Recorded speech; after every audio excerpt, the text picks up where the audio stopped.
เคยทุกข์เคยสุขห่วงกันก็ทำให้ใจสั่นและอยากจะหวนย้อนวันเวลากลับไปมันคิดถึงใบหน้าหอยน้ำตาหอยยิ้มที่เคยได้เห็นคิดถึงชีวิตนักเรียนมัธยมที่เคยเป็นและบอกเคยลืมว่าเฮาหากันเท่าใดห่างกันแสนไกลหัวใจยังเหมือนเก่าห่างกันเท่าใดหัวใจเฮาเหมือนเดิม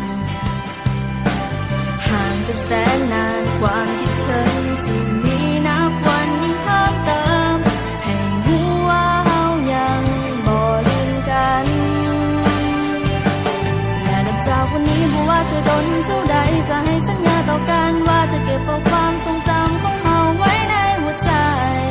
จะเก็บมันไว้และจะเป็นกำลังใจให้กันในวันต่อไปถ้าเจ้าอาจต้องเสียใจหรือเจ้าต้องมีน้ำตาคอยนึกถึงความทรงจำของเฮาในวันที่เฮาเคยอยู่เคียงข้างกันและมันยังคงจะเป็นแบบนั้นตลอดไป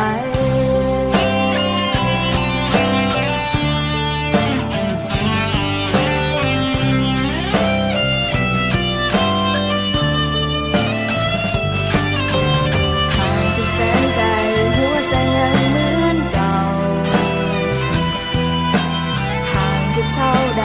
หัวใจเฮาเหมือนเดิมห่างกันแสนนานความคิดถึงที่มีนับวันยิ่งเพิ่มเติมให้รู้ว่าเฮายังบ่ลืมกันและนับจากวันนี้บ่ว่าจะโดนเท่าใดจะให้สัญญาต่อกันว่าจะเก็บเอาความทรงจำของเฮาไว้ในหัวใจจะเก็บมันไว้และจะเป็นกำลังใจให้กัน